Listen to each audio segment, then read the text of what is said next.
नमस्कार, मैं senior inspector Sunil Kelkar आप सबका स्वागत करता हूं क्राइम पेट्रोल 10 तक के इस भाग में। लालच सबसे बड़ा अपराध है। लालच उस एक इंसान को बर्बाद नहीं करता बल्कि उससे जुड़े हुए हर इंसान को मुश्किल में डालता है।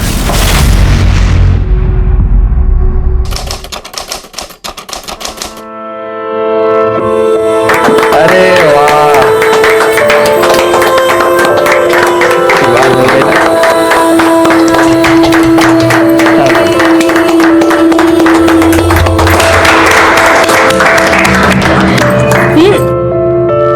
खुश रहो।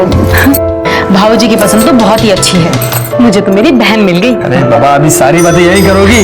बहू को अंदर तो ले जाओ। चलो पापा का आशीर्वाद। ये बाबा का आशीर्वाद ये। सौभाग्यवती भव, खुश रहो। और वहीनी, मैं हूँ विकास। चलो अच्छा हुआ ना, मुझे दो वहीनी मिल गई। हाँ, एक से तो तेरी गाड़ी चलती नहीं है, कॉलेज में भी दो लड़कियों को लेके घूमता है। विकास, तू यहाँ क्या कर रहा है? चल विनोद, आओ छू, विकास के बाबा। ठीक है, तू देख क्या रहा है? चलना, पढ़ाई वढ़ाई नहीं करनी क्या? अरे चलना, पीछे क्या देख रहा है? चल। आइए या दादा या बस अपने के लिए। ये आदमी की शक्ल देखे ना दिन खराब हो जाता है। अरे छोड़ो ना, ये सोचो कि सुहागरात के लिए आरती को क्या कहेंगे, क्योंकि राहुल तो जाएगा नहीं। छोड़ना, करने दे इंतजार।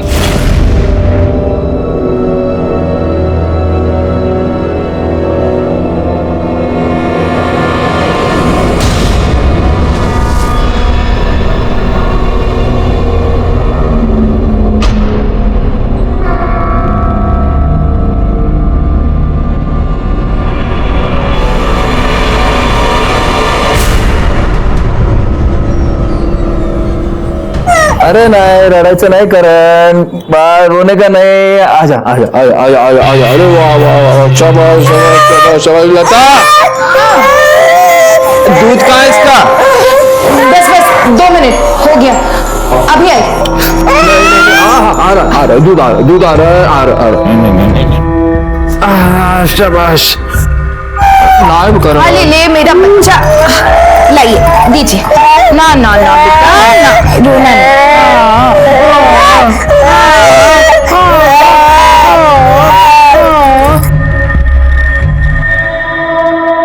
आई, मेरी किताब ढूंढ के दे। हाँ बेटा, देख नहीं रही भाई रो रहा है, 2 मिनट रुक जा, मैं आती हूँ। आप जरा देखिए ना, दूध ठंडा हो गया क्या?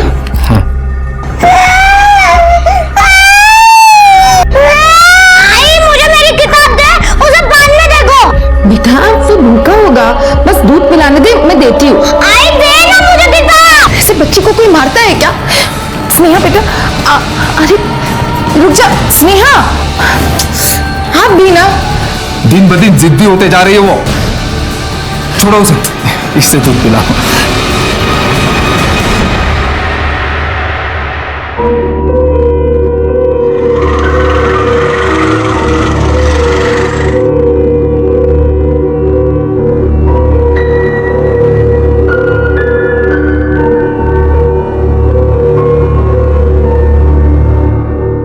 तू काम क्यों कर रही है? अरे नहीं, वो मैं बस अपना कपड़ा सुखाने को डालती। वो ये कहाँ को जाती? एक बार आती भी नहीं, बात भी नहीं करती। बात करने की बड़ी जल्दी है, सिर्फ बात ही करनी है ना, या कुछ और भी? अयो अप्पा, नहीं, मेरे को समझ नहीं आती। मेरे से कोई गलती होती क्या? ये मेरे से गुस्सा हुई? ऐसी कोई बात नहीं है। हमारे यहाँ ना शादी के बाद सुहागरात पूर्णमासी वाले दिन ही होती है, और पति पत्नी पहली बार, तो थोड़ा सब्र रख। हाँ कामिनी, ए कामिनी, हाँ चाह देना। बनाती हूँ।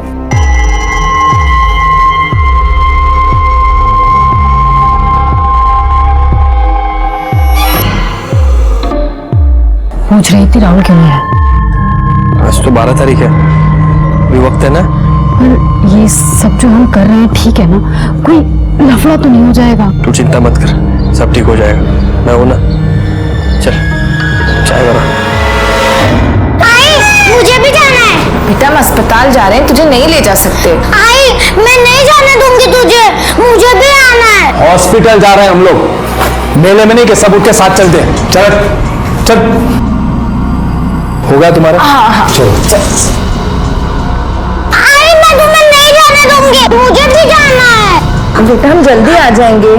आई तुम मुझे प्यार नहीं करती, आई मुझे भी ले चलना। आई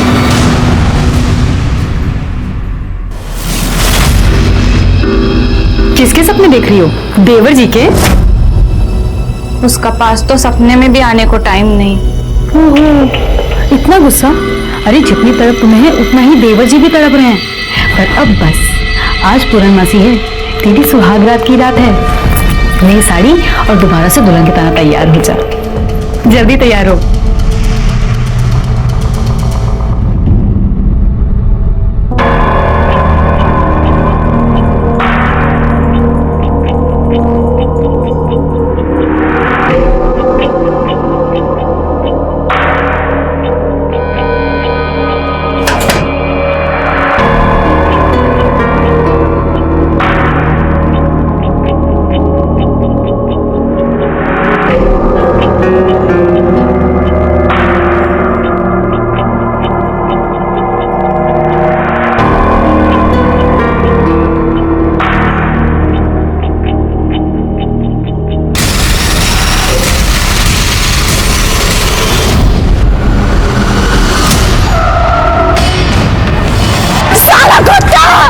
नहीं छोड़ेगा तेरे को, कुछ नहीं रहेगा तू, तेरा बेटे को मार डालेगा मैं।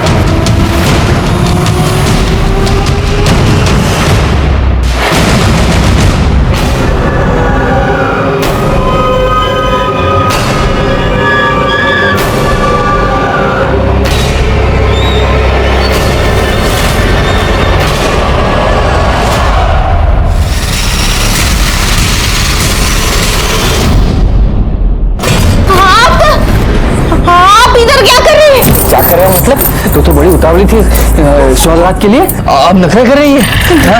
जा इधर से, मैं तेरे भाई की पत्नी है। तू मेरे भाई की पत्नी नहीं है, तू किसी की पत्नी नहीं है। हाँ? तुझे खरीद के लाए हैं, तू एक मोल बहू है। हाँ मोल बहू। पारो, मोल बहू, मोल की। क्या कभी आपने औरतों के ये नाम सुने? अगर नहीं सुने तो अच्छी बात है, क्योंकि औरतों के लिए नाम नहीं गाली है। ये क्या है? तो इसमें एक औरत खरीदी जाती है, या तो भगाई जाती है, या तो अगवा की जाती है, उसके साथ शादी की जाती है और जीवन भर उसके साथ जानवरों से भी बदतर अमानुष वेश्या व्यवहार किया जाता है। एक बात समझ में नहीं आ रही, कामिनी ने अपने पति नरेश को अपने देवरानी के साथ ऐसा दुर्व्यवहार कैसे करने दिया? और क्या आरती के पति राहुल और उसके ससुर धीरज को ये पता नहीं था? आरती पर होने वाला यह अत्याचार हमारे सामने आता उसके पहले ही एक दूसरा केस हमारे सामने आ गया। सब हमारी बच्ची स्नेहा 10 साल की है, पता नहीं कहाँ चली गई। हम हमारे बेटे को लेकर अस्पताल गए थे, वापस घर आए तो वो नहीं थी। आई तू मुझे प्यार नहीं करती, आई मुझे भी ले चलना। आई समझ में नहीं आता तुम्हें? और तुम इसका लाड़ प्यार बंद कर दो। चल अंदर चल। चलो तुम साथ में चलो। स्नेहा, आपने बच्चे पे हाथ उठाया? गलती हो गई साहब, बच्चे की तबीयत खराब थी ना, मैं पहले ही परेशान था और स्नेहा और तंग कर रही थी, तो गुस्से में हाथ उठ गया था साहब। जब हम घर पर आए तो वो घर पर नहीं थी, आस पड़ोस में देखा लेकिन कहीं नहीं मिली। उसके दोस्तों से पूछा? वैसे तो उसके कोई दोस्त है नहीं, पर आस पड़ोस में बच्चों से पूछा, कहीं नहीं है। आपकी किसी के साथ दुश्मनी? नहीं, उसको फिरौती के लिए किडनैप किया गया? नहीं साहब, मैं कोई बड़ा धन्ना सेठ हूँ नहीं, 4 ऑटो रिक्शा है मेरे। आपने उसको मारा था ना, तो गुस्से से घर से बाहर निकल गई होगी। हाँ, अब कैसे भी हमारे बच्चे को ढूंढ दीजिए साहब। शिरकी, ये फोटो ले, हम देखते हैं। अब जा। सुनिए, उसी ने गायब किया हमारी बेटी को। मैं कह रही हूँ ना, आप पुलिस को बता क्यों नहीं देते? शिरके, बच्ची की फोटो सारे पुलिस स्टेशन में और नाके पे सर्कुलेट कर दो, और घर के आसपास पूछताछ करो किसी ने कुछ देखा था क्या। घर पे माँ बाप नहीं थे, हो सकता है बच्ची घर से बाहर निकली और उसके ऊपर किसी की नजर पड़ी हो। देखा था बच्ची को कहीं? नहीं साहब, मैं तो रिक्शा लेके गया था। ये अपना उल्लास भवन है ना, उसकी रिक्शा चलाता हूँ मैं। मैंने खुद कितना ढूंढा स्नेहा को, कहीं नहीं मिल रही वो। अब तो ऐसे परेशान हो रहे हैं वो दोनों। बच्ची पर तो किसी का ध्यान ही नहीं था। वो उल्लास तो हमेशा कितनी मारपीट करता था।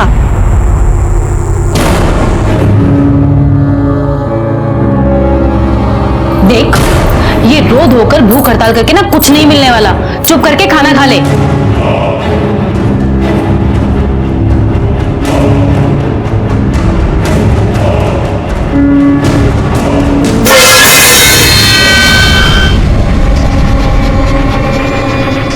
ये क्या किया तूने? घटिया, ये सब घटिया।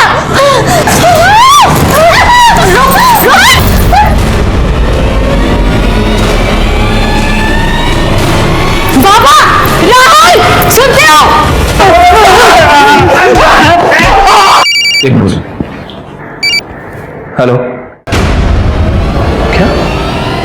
ठीक है, क्या हुआ? सर वो स्नेहा।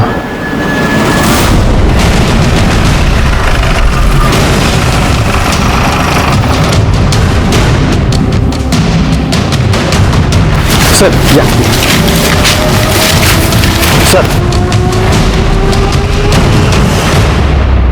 सर, आपने जो फोटो सर्कुलेट की थी वो हमें मिली। बॉडी स्नेहा की ही है, पत्तों से ढकी हुई थी और सबसे पहले इन्होंने देखी।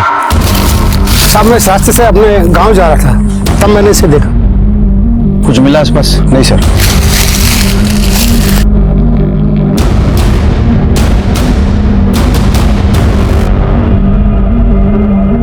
सर बॉडी में तो कोई इंजरीज नहीं है और ये गले में भी कोई निशान नहीं है। हो सकता है मुंह दबा के मारा गया हो। बॉडी को पोस्टमार्टम के लिए भेज दो और उसके फैमिली को इन्फॉर्म कर दो। मेरी बच्ची।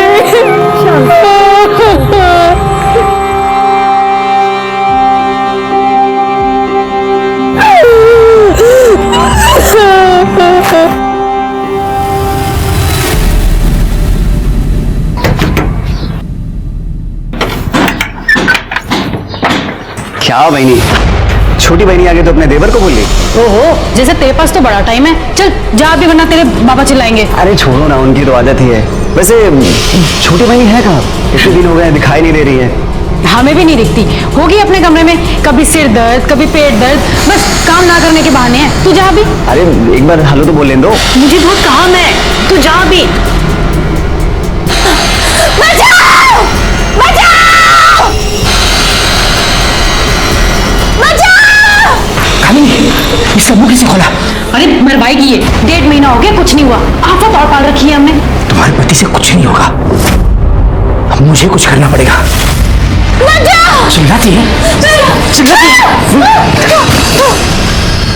बोलो क्या बताना है? साहब मैं ये बात आपको वही बताने वाली थी, लेकिन मेरे को लगा स्नेहा मिल जाएगी। साहब वो जो दिलीप है ना, वही जो उल्लास भाव के ऑटो चलाता है, वो सही आदमी नहीं है साहब। जब देखो तब स्नेहा को साथ में लेकर घूमता रहता था।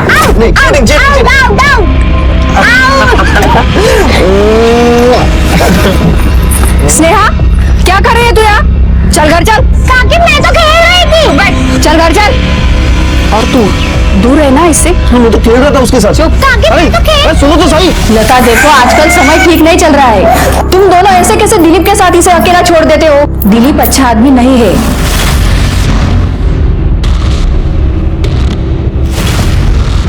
सुना आंटी ने क्या कहा? अब तुम दिलीप के साथ नहीं खेलोगी। खेलना है तो अपने भाई के साथ खेला करो। ये मेरा भाई नहीं है ना। ये तेरा ही भाई है। सुनिए ना, ये दिलीप ठीक आदमी नहीं है। आप उसे नौकरी से निकाल क्यों नहीं देते? अरे वो अच्छा आदमी है, कोई मचमच नहीं है, पैसा टाइम पे देता है, और क्या चाहिए? लता भी दिलीप को पसंद नहीं करती थी, और उल्लास भाई वो तो किसी की बात नहीं सुनते थे। और स्नेहा है, वो अपने छोटे भाई के घर में आने के कारण हमेशा उस पर चिढ़ती रहती थी और एक ही रट लगाए रहती थी, ये मेरा भाई नहीं है, ये मेरा भाई नहीं है। बच्ची है ना साहब, जैसे बड़े भाई बहन अपने छोटे भाई बहन पर चिढ़ते रहते हैं वैसे ही। और इसी के कारण स्नेहा घर में टिकती भी नहीं थी। और लता के पास तो टाइम ही नहीं था। क्या बात करे साहब, वो तो मेरे बच्चे जैसे थी। बच्ची जैसी थी? तो उसके घर पे गया तो क्या बोली स्नेहा तेरे को? कब? मैं नहीं गया उसके घर में, मुझे मैंने देखा भी नहीं ना। तू वहां नहीं गया था ना? नहीं। ये क्या है? ये कॉल लोकेशन से तेरी समझा?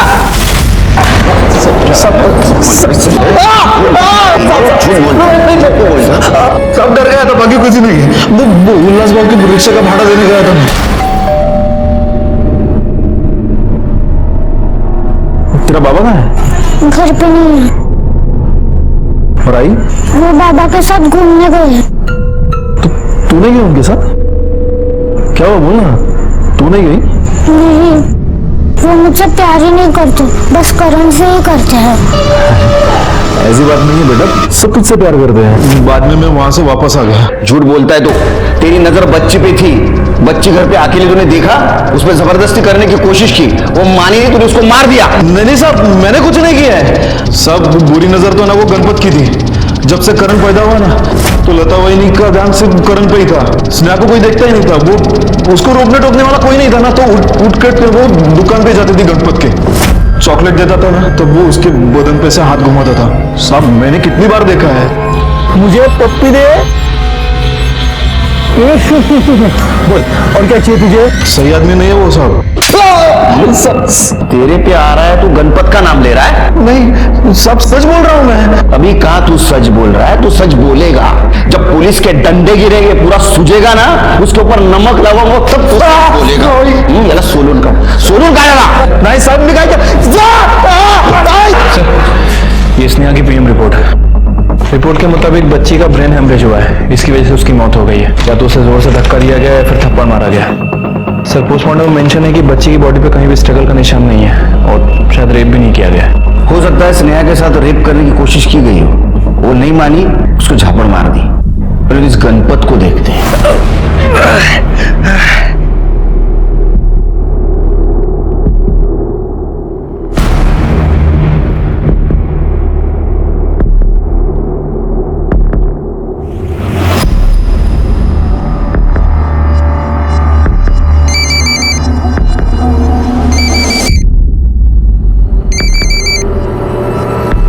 हेलो, फोन दे। काय झालं? क्यों चिल्ला रही है? जाने किसको फोन कर रही थी। इसके तो बहुत नखरे पड़ रहे हैं। 3 महीने हो गए, अभी तक बच्चा नहीं रुका। राहुल, राहुल, क्या हुआ बाबा? देख, अभी हम तीनों मिलकर ट्राई करेंगे, किसी का तो बीज गिरे इसमें।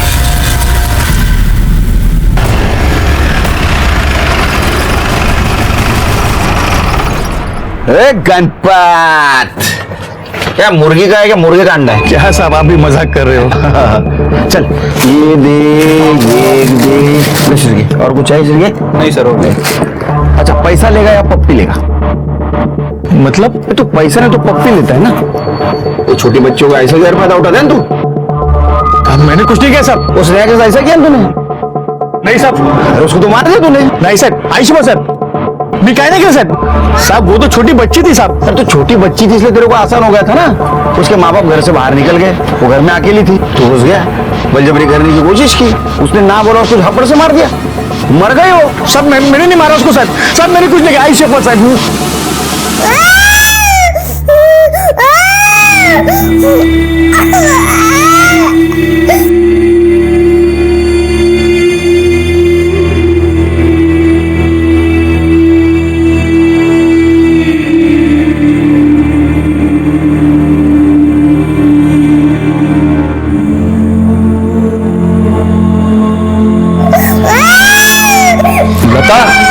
ध्यान कहाँ है तुम्हारा? करण कब से रो रहा है? लता, लता, ध्यान कहाँ है तुम्हारा? करण कब से रो रहा है? मैं कह रही हूँ, पुलिस को बता देते कि उसी ने किया है।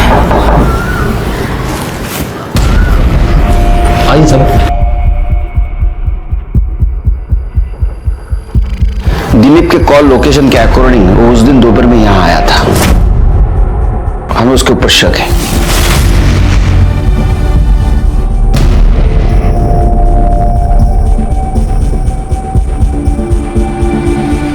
तुम्हें भी शक है? नहीं नहीं साहब, दिलीप ऐसा आदमी नहीं है, वो तो बहुत अच्छा है ना? हाँ साहब, दिलीप तो भरोसेमंद आदमी है साहब, हमें नहीं लगता कि वो ऐसा कुछ करेगा।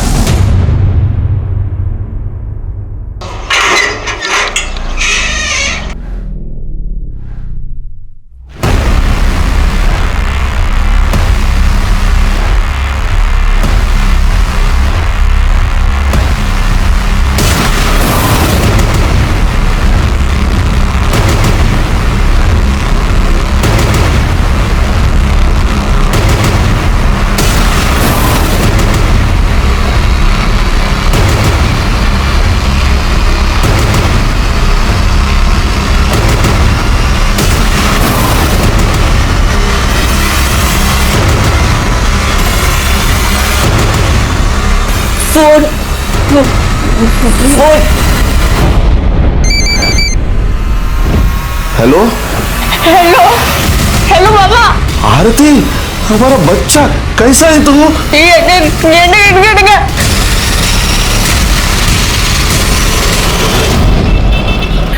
ये दिलीप और गणपत तो कुछ बोल ही नहीं रहे सर।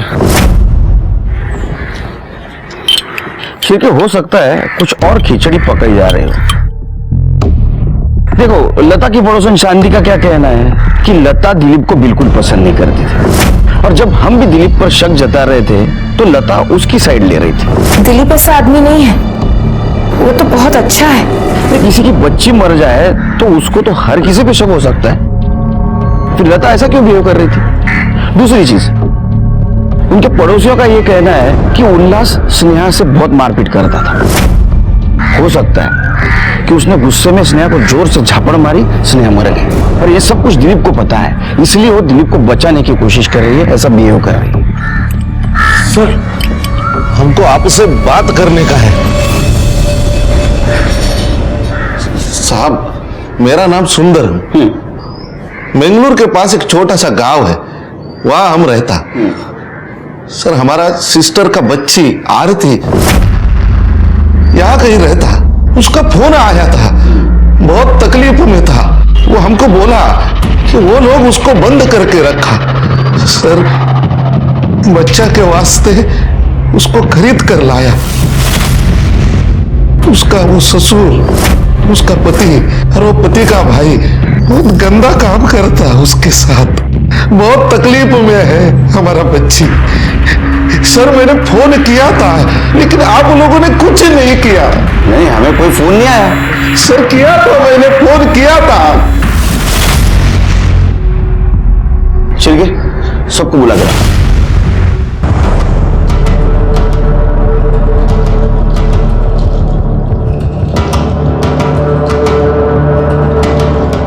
ये सुंदरम जी है, इन्होंने 3 दिन पहले अपने चौकी में फोन किया था।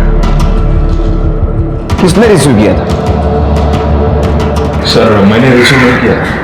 सर, मैंने भी रिसीव नहीं किया।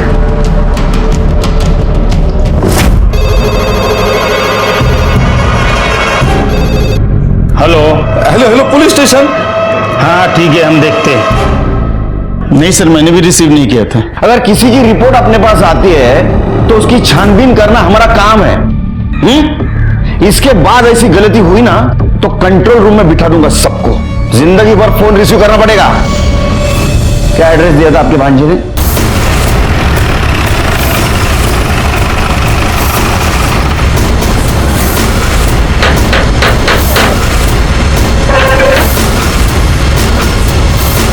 आरती से बात करनी है हमें। आरती तो है ही नहीं ना घर पे। कहाँ गई? साहब, हम लोग 3 दिन घर से बाहर थे और जैसे लौट के आए तो देखा आरती गायब है। झूठ बोल रहा, ये लोग हमारा बच्चे को खरीद कर लाया, उसको बंद करके रखा। साहब, ये लोग हमारा बच्चे के साथ गंदा काम किया। साहब, ये आदमी कौन है? ये आरती का मामा है। इसका कहना ऐसा है कि आरती को आप खरीद के लाए थे बच्चे के लिए, और आपके पिताजी, आपका भाई और आप उसके साथ गंदी हरकत कर रहे हैं। क्या साहब, ये आदमी पागल हो गया है। मेरी शादी हो चुकी है, मैं इस घर में अपनी बीवी के साथ में रहता हूँ, और अपनी बीवी होते हुए मैं कैसे कर सकता हूँ ये सब? आरती आपके छोटे भाई की बीवी है, और आरती के रिश्तेदार आपको पता नहीं? साहब आरती ने राहुल को कहा था कि वो अनाथ है। राहुल को उससे प्यार हो गया और दोनों ने शादी कर ली। और जब से शादी की है उस लड़की ने हमारे नाक में दम करके रखा है। इस घर की एक चीज उसको पसंद नहीं आती, बस राहुल के पीछे पड़ी थी, अलग हो जाते हैं अलग हो जाते हैं। और राहुल ने मना कर दिया तो भाग गई, गायब हो गई। कहीं चली गई या आप लोगों ने बंद करके रखा है उसको? देखिए साहब, अगर आप चाहते हैं तो आप घर की तलाशी ले सकते हैं। वो तो लेनी है। सिरके चेक करो। साहब आप रुकिए, मैं आपको कुछ दिखाता हूँ।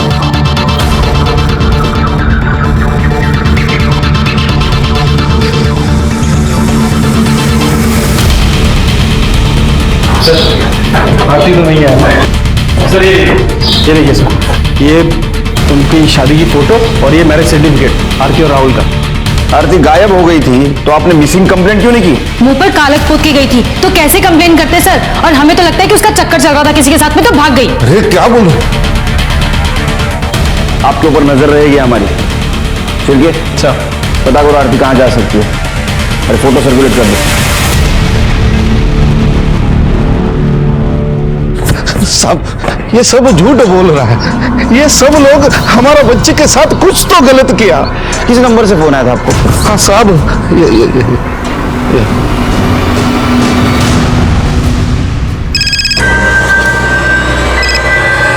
हेलो, कौन कौन बोल रहे? तेरा पुलिस अंकल। कहाँ है रे तू? आरती ने तेरा फोन लिया था? उसने फोन मांगा तो मैंने फोन दे दिया था बस। क्या बात कर रहे थे अपने मामा से? सर वो तो मुझे समझ ही नहीं आ रहा था, पता नहीं तेलुगु कन्नड़ में क्या बात कर रही थी। इंस्पेक्टर साहब मी सांगतो तुम्हाला एकदम फालतू लोग हैं। कहने के लिए मेरे रिश्तेदार है लेकिन बिल्कुल भरोसे के नहीं, कुछ भी कर सकते। सर लता और दिलीप के बारे में कुछ पता चला है? क्या? दिलीप? जब हमने लता से कहा कि हमें दिलीप के ऊपर शक है कि उसने स्नेहा का मर्डर किया, तो उसने क्या कहा? उसने कहा दिलीप ऐसा कर ही नहीं सकता।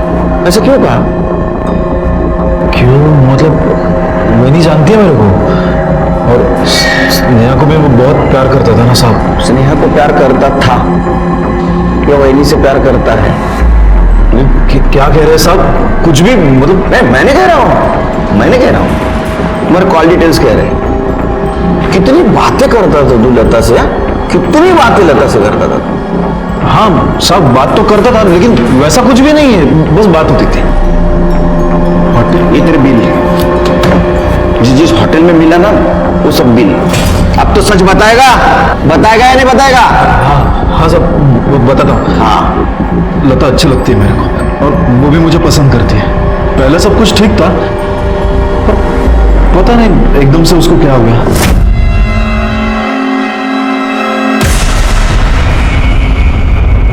रहने दो, पागल है क्या? मुझे बच्चा चाहिए तुमसे। अच्छा तो ये करण तेरा बच्चा है? नहीं साहब, करण मेरा बच्चा नहीं है। मतलब करण से आने से पहले ही सब कुछ खत्म हो गया था। सिरे से क्यों बच्चा चाहती थी वो? पता नहीं मुझे, मतलब मैं उसको मिलने के लिए घर भी गया था, मिली नहीं। और वो मुझे नौकरी से हटाने की भी कोशिश कर रही थी। इसलिए तो गुस्से में आया, तूने उसके बच्चे को मार दिया? नहीं साहब, मैंने स्नेहा को नहीं मारा है। बल्कि साहब मैं ये कहता हूँ ना कि स्नेहा को है ना वो अपना उल्लास बाबू है ना उसने ही मारा है। लता का 2 बार अबॉर्शन भी करवाया था उसने। क्यों लेकर आए हो मुझे यहाँ?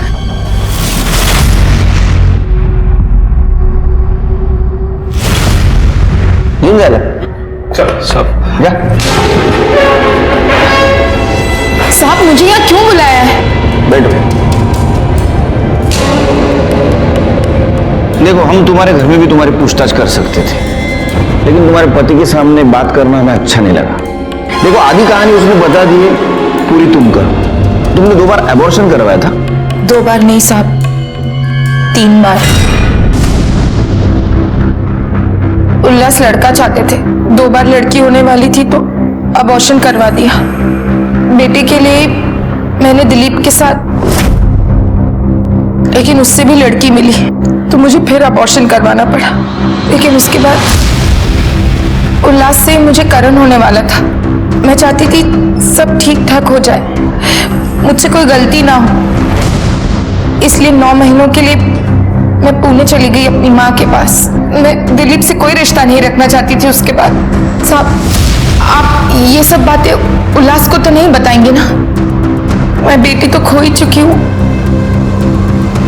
अब पति नहीं खोना चाहती। जाओ।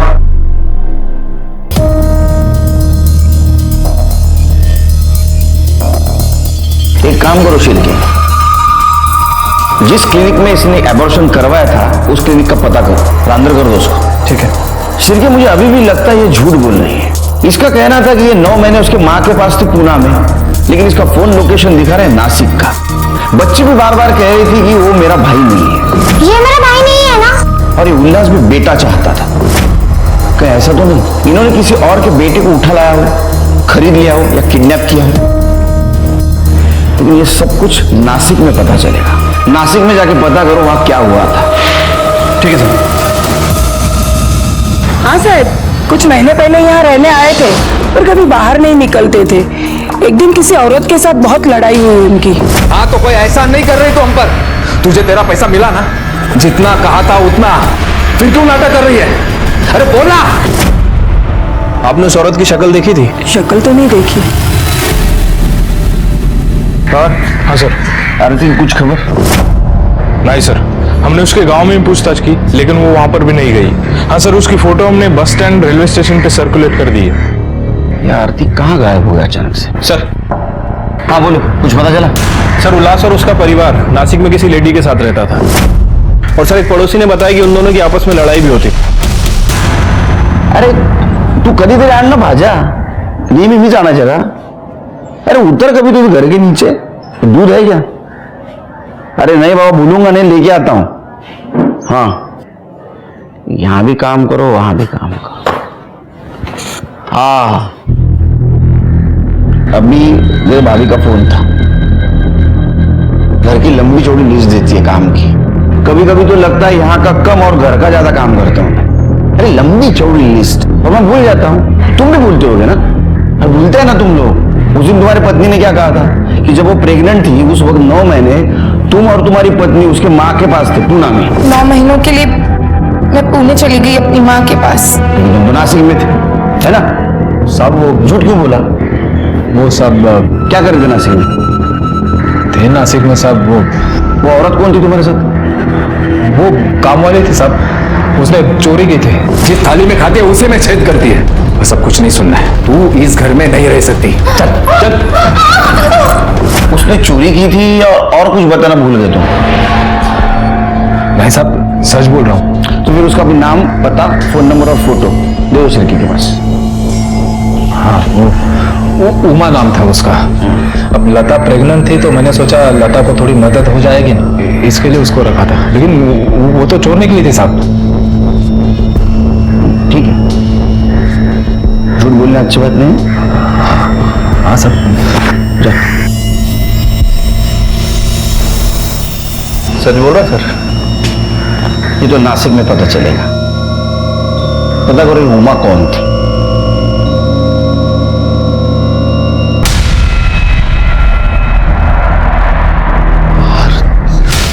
साहब साहब साहब, वो आदमी। कौन आदमी? हमारे आरती के साथ था, वो दिखा था मैं। चलो जल्दी चलो, उधर इधर है, बाहर आ जाओ।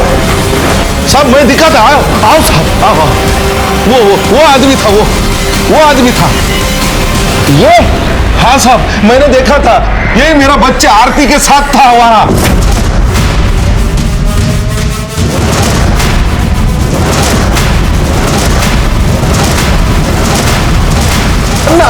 अन्ना रुको।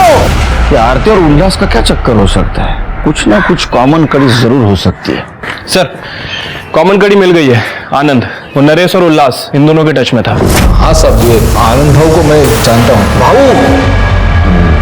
उमा को इन्होंने मेरे पास काम के लिए भेजा था। तो आप अपना तो धंधा ही है ना साहब, को वही काम करता हूँ मैं। वो मेड रखवाने का काम करता हूँ। तेरा तो धंधा ही है, तो मासूम गरीब लड़कियों को कौड़ी के मोल खरीदने का, उनको आगे बेचने का। अरे तेरे खिलाफ तो पुलिस स्टेशन में कंप्लेंट भी थी कि तू चालाकी से बाहर निकला। बोल। बता था साहब, बता। आरती की माँ को जानता था मैं, तो उसने बोला उसको पैसों की जरूरत है, इसलिए मैंने उसको पैसे दे दिए और उसने आरती को मुझे दे दिया सर। फिर आरती को मैंने उल्लास को बेचा। तेरे को तो बेटा चाहिए था ना? हाँ हाँ साहब, वो आरती को मैंने खरीदा था और फिर शादी के नाम पर घर लेके आया था। वो बेचारी इस बारे में कुछ नहीं जानती थी, उसे लगा कि वो मेरी दूसरी बीवी है। बाद में उसको लेके हम नासिक चले गए थे साहब, ताकि यहाँ किसी को कुछ पता ना चले। फिर बच्चा हुआ तो हमने ले लिया, तो वो मान नहीं रही थी, वो बहुत नाटक करने लगी थी साहब। तो मैंने फिर उसको आनंद भाव के घर छोड़ दिया था। छोड़, मेरा बच्चा चाहिए मेरे को। क्या हुआ आरती? उठ उठ उठ उठ बेटा, क्या हुआ? ये मेरे को धोखा दिया, मेरा बच्चा नहीं दे रहा, बोला मेरे को नहीं रखेगा। मैं देखता हूँ। ये उसको घर छोड़ने आया तो मैंने उसके साथ झगड़ने का नाटक किया आरती के सामने।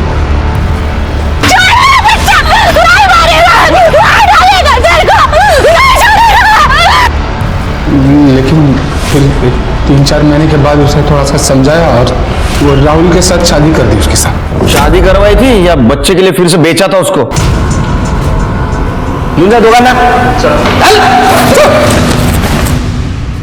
शिरके, जिस दिन स्नेहा घर से गायब हुई उसी दिन उसका मर्डर हुआ और उसी दिन से आरती भी गायब हो गई। कहीं ऐसा तो नहीं कि आरती नरेश के घर से निकलकर उल्लास के घर गई अपने बच्चे को लेने के लिए? वहां स्नेहा के साथ उसका पंगा हुआ, वो गुस्से में आई और उसने स्नेहा को मार दिया। हो सकता है सर। लेकिन ये आरती है कहां? सर एक औरत की लाश मिली है।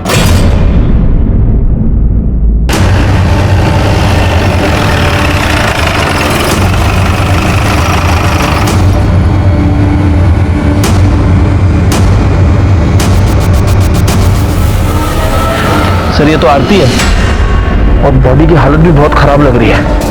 शिरके, इसके हाथ पर निशान देख रहे हो? इसे कोई बांध के रखा गया था, काफी टॉर्चर भी किया गया। बॉडी को पोस्टमार्टम को भेज दो और ये आनंद और नरेश की पूरी फैमिली को उठा के लाओ। उनकी कॉल लोकेशन भी चाहिए मुझे। ठीक है सर। एम्बुलेंस बुलाओ। सर आरती की पीएम रिपोर्ट। सर रिपोर्ट के मुताबिक उसकी मौत गला दबाने की वजह से हुई है और सर रिपोर्ट में यह भी मेंशन है कि उसके साथ कई बार बलात्कार किया गया है। बॉडी पे स्ट्रगल के निशान भी है, मतलब सर हो सकता है कि उसे बांध कर रखा गया था। उसके पेट में अन्न का एक भी दाना नहीं था और सर जब हमें उसकी बॉडी मिली उस वक्त भी उसके साथ रेप किया गया था, क्योंकि बॉडी पे सीमेंट के ट्रेसेस मिले। Call location I? ये लोग वहीं थे ना जहां हमें बॉडी मिली? नहीं सर, एक नई बात सामने आई है।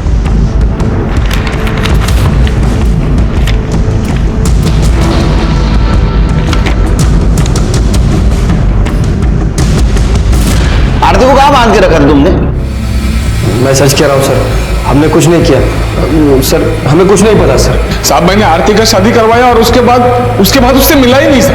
तो तुम्हारा ये कहना है कि आनंद को तुम फिर कभी मिले ही नहीं, लेकिन तुम्हारे फोन लोकेशन के अकॉर्डिंग जिस दिन आरती गायब हुई उस दिन तीनों तुम साथ थे। पहले तुम तीनों आनंद के घर गए, वहां से तुम उल्लास के घर गए। क्या करने गए थे? स्नेहा को मारने गए थे या आरती के पीछे गए और वहां स्नेहा को मार दिया? हाँ साहब, ये तीनों मेरे पास आए थे। अरे 2 लाख रुपए दिए थे लड़की के, 3 महीने हुए बच्चा नहीं हुआ। ये कैसा खराब माल दिया तूने हमको? लेकिन तुम मेरे ऊपर क्यों गुस्सा हो रहा है? हाँ? अभी जा रहे हैं ना उल्लास के घर, तो सामने सामने बैठ के बात कर ले जो भी है।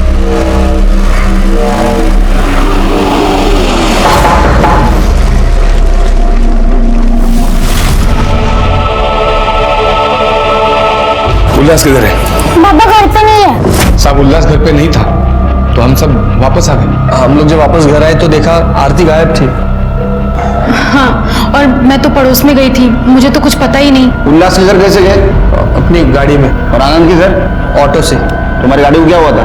साहब वो पुरानी हो गई थी तो बेच दी, अभी नई लेने वाले। उल्लास के घर कैसे गया था? नरेश की गाड़ी से सर। तेरे पास गाड़ी नहीं है?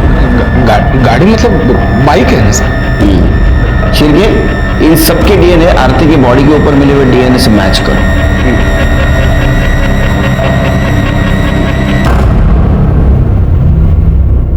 शिरके दोनों झूठ बोल रहे हैं, इनके पास गाड़ी नहीं है।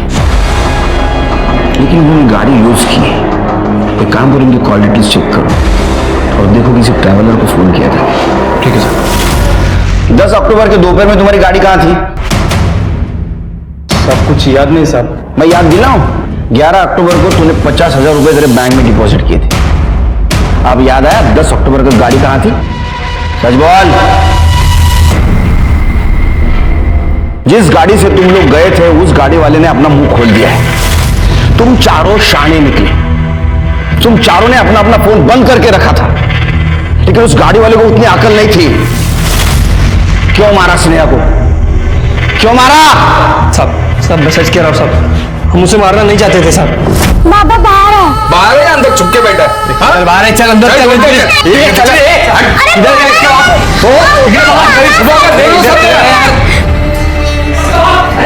अंदर नहीं है रे। अरे क्या किधर गया फिर?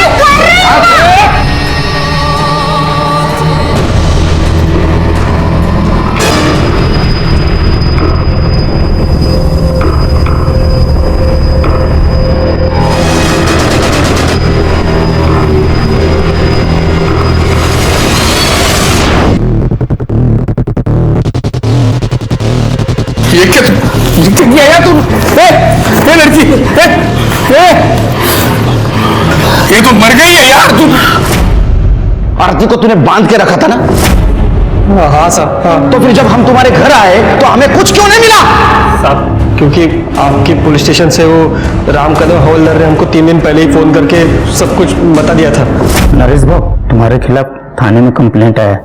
राम कदम, पहले तो उसको सस्पेंड करता हूं, बाद में देखता हूं। आरती को क्यों मारा? साहब मैं सच कह रहा हूँ साहब, हमने आरती को नहीं मारा। अरे तुम लोगों ने नहीं मारा तो किसने मारा? साहब अब मुझे लगता है कि उसको विकास ने मारा होगा साहब, क्योंकि कामिनी ने उसकी वीडियो निकाली थी जब वो आरती का रेप कर रहा था। तुम्हें शर्म आनी चाहिए, तुम औरत हो। और साहब उसके बदले में हमने उसके बाप से एक घर लिखवा कर लिया था जो डिस्प्यूटेड था, और उसकी हमारी केस चल रही थी।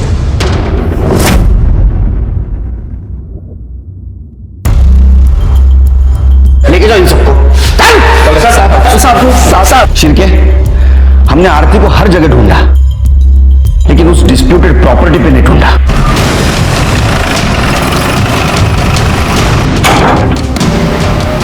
इधर देखो, और देखो। शिरके देख रहे हो? यहाँ रस्सी पड़ी है, खाना पड़ा है। आई एम श्योर आरती को यहीं बांध के रखा गया होगा। एक काम करो, यहाँ के सारे फिंगरप्रिंट्स कलेक्ट करो और सबसे मैच करके देखो, ताकि एक टाका सर सभी की डीएनए रिपोर्ट आ गई है। आरती की बॉडी पे विकास का डीएनए मिला है सर।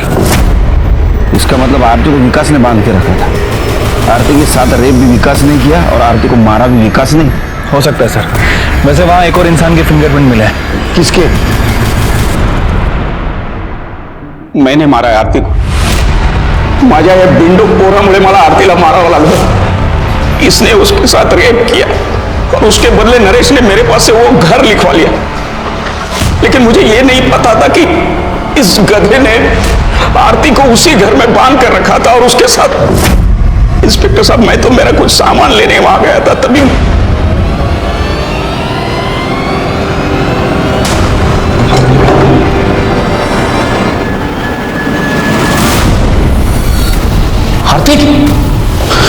आरती तुम यहाँ?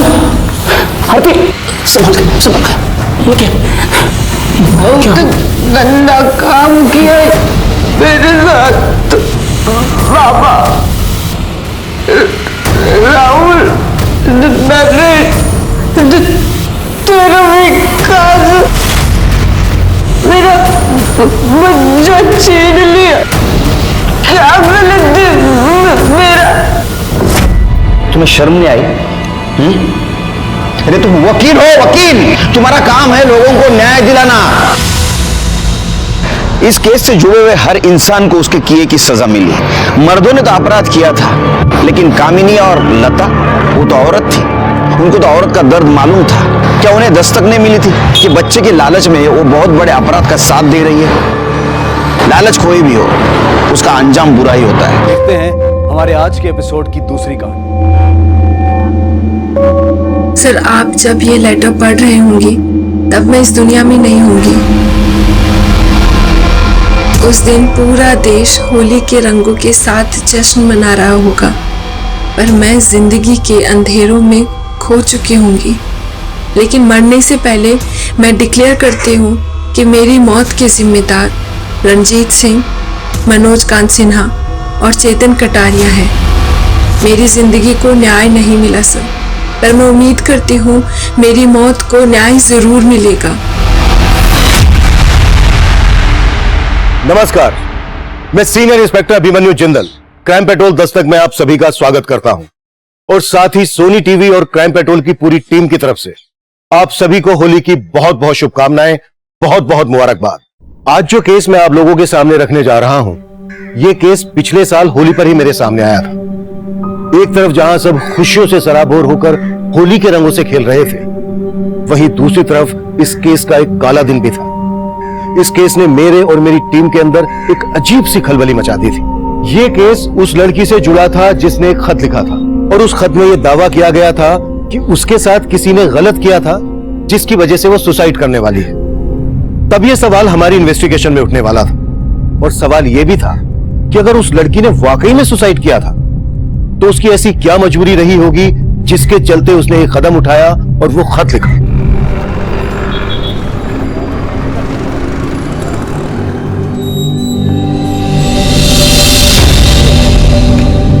आओ, मैं तो छोड़ देता हूँ, तुम्हारा किराया बच जाएगा। जीजू, मुझे जाना है वसंत विहार और आप जाते हो करोल बाग। मुझे ड्रॉप करने गए ना तो आपका 1 लीटर पेट्रोल वेस्ट हो जाएगा। सो अच्छा है कि मैं ऑटो से चली जाऊँ। और देखो, ऑटो भी आ गया। ऑटो, अरे ऑटो। जीजू, thanks and bye.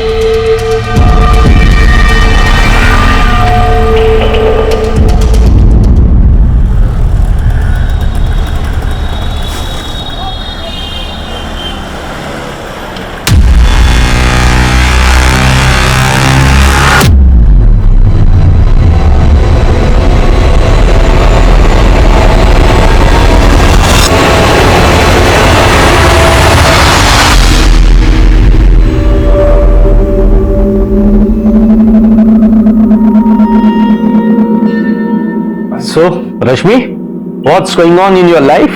Nothing special, sir. Just days are passing like a moon. 14 days का बढ़ना, 14 days का घटना. Sometimes full moon excitement, sometimes no moon अमावस. ये क्या बोल रही हो तुम? So funny, but I'll appreciate your dedication. Keep practicing, okay? Sure, sir.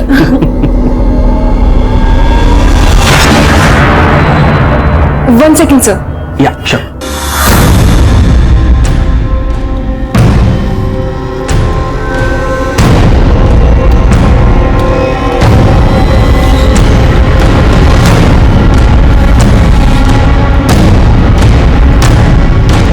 क्या हुआ रश्मि? ये तुम्हें परेशान कर रहा है क्या? कुछ नहीं हुआ। कौन है बताओ? मुझे छोड़ो से। मैंने कितनी बार तुमसे कहा कि मेरे मामले में टांग मत अड़ाया करो।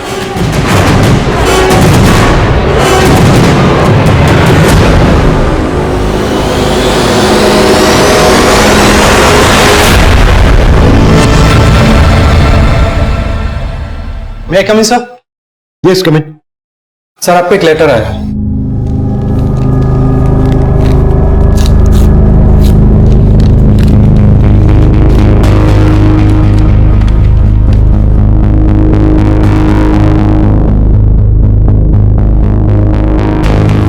ये लेटर रश्मि नाम की एक लड़की ने लिखा है। वो लिखा है कि जब हम ये लेटर पढ़ रहे होंगे तो सुसाइड कर चुकी हो। इस सुसाइड के लिए उसने 3 लोगों को जिम्मेदार ठहराया है: रणजीत सिंह, मनोज कांत सिन्हा और चेतन कटारिया। देखिए सर, एक बात है, रश्मि ने इस लेटर में इन 3 लोगों को अपनी मौत का जिम्मेदार बताया, पर उसने ये नहीं लिखा है कि इन तीनों ने उसके साथ किया क्या। और हैरानी की बात यह है कि इस लड़की ने अपना एड्रेस लाजवंती गार्डन का लिखा है। अगर ये वहां की रहने वाली है तो फिर इसने ये लेटर यहां वसंत विहार थाने में क्यों भेजा? शर्मा, एक काम करो, लाजवंती गार्डन पुलिस को कांटेक्ट करो और पता करो कि वहां पर रश्मि नाम की किसी लड़की का सुसाइडल केस आया है क्या। Right sir.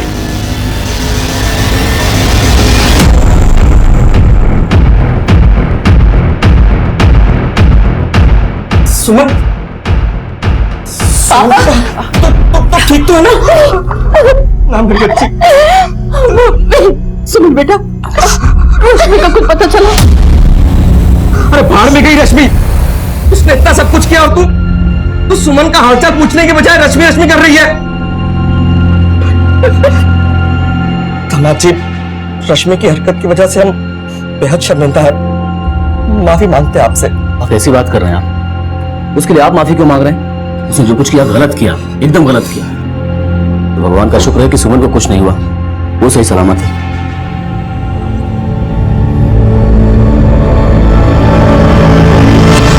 मैं कम सर?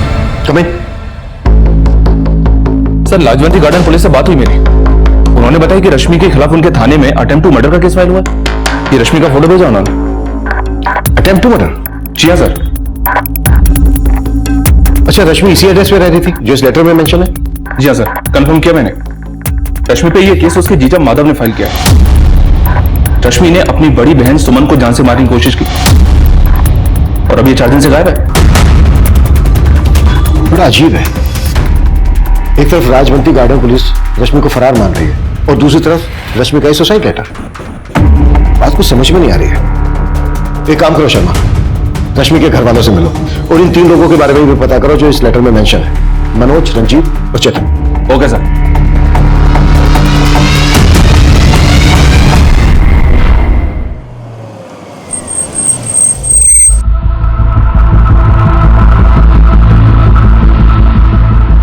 देखिए, भले ही आपने रश्मि के खिलाफ अटेम्प्ट टू मर्डर और चोरी का केस फाइल किया, पर उसने हमारे वसंत विहार थाने में एक लेटर भेजा है। ये देखिए, इसमें लिखा है कि किसी रंजीत, मनोज और चेतन ने उसके खिलाफ कुछ गलत किया है और इसी वजह से उसने आत्महत्या कर ली है। क्या? आत्महत्या? नहीं साहब, मेरी बेटी ऐसा कभी नहीं कर सकती। उसने जो किया वो कम नहीं है। पहले तो अपनी बहन को जख्मी करके भाग गई और अब ये चिट्ठी लिखकर खुद को बचाने की कोशिश कर रही है। आप रश्मि के क्या लगता है? सर, मेरे मम्मी पापा हैं। ये भी आपके साथ यहाँ रहते हैं? नहीं सर, ये आज ही गांव से है। और आपको? मेरे हस्बैंड। जी। तो आप सब मानते हैं कि रश्मि ने आपको जान से मारने की कोशिश की और ये जो लेटर उसने हमें भेजा है तो उसकी कोई चाल है? सर, हमें नहीं पता कि उस लड़की के मन में क्या चल रहा है, लेकिन उसने हम लोगों के साथ कभी भी अच्छा नहीं किया। मम्मी पापा के साथ रोहतक में रहती थी तो उन लोगों को तंग करके रखा था। मम्मी पापा ने उसे यहाँ भेजा तो छी, शर्म आती है मुझे उसे अपनी बहन कहते हुए। और सुमन जी, रश्मि ने आपको जान से मारने की कोशिश क्यों की? मेरा मतलब, क्या रश्मि का आपके साथ कोई झगड़ा हुआ था? मैं और मेरे हस्बैंड उसे यहाँ दिल्ली में सेट करना चाहते थे, पर उस लड़की के इंटेंशन ही गलत थे।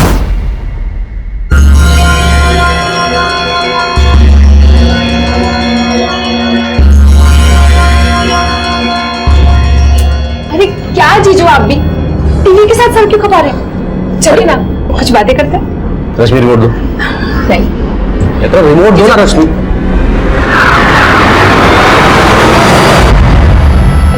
सॉरी जीजू। ओके।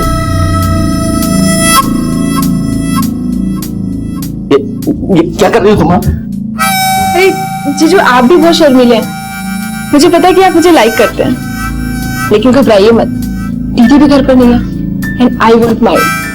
Stop it. रश्मि, क्या बदतमीजी है? अपनी हद में रहा करो तुम। जीजू? और सर, उसके बाद मैंने सुमन को फोन करके घर बुलाया और सब कुछ बता दिया। मुझे अपने घर में रहने की जगह दी और तुम मेरा ही घर तोड़ रही है। सुमन! सुमन! तुम आगे करो। सुमन! सुमन! एक्चुअली इसे सुमन की बिल्कुल पड़ी नहीं थी और उस घटना के बाद वो घर भी वापस नहीं आई। मैं तो पुलिस में कंप्लेन नहीं करना चाहता था, लेकिन जब सुमन को लेकर हॉस्पिटल गया तो वहाँ इसका केस देकर उन्होंने खुद ही पुलिस को बुला लिया। उसके बाद मालूम पड़ा सर वो फोन बंद करके गायब हो गई। सर, वो लड़की सुसाइड करने वालों में से नहीं है। वो शायद डर गई है और ये लेटर आपको लिखकर पता नहीं क्या साबित करना चाहती है।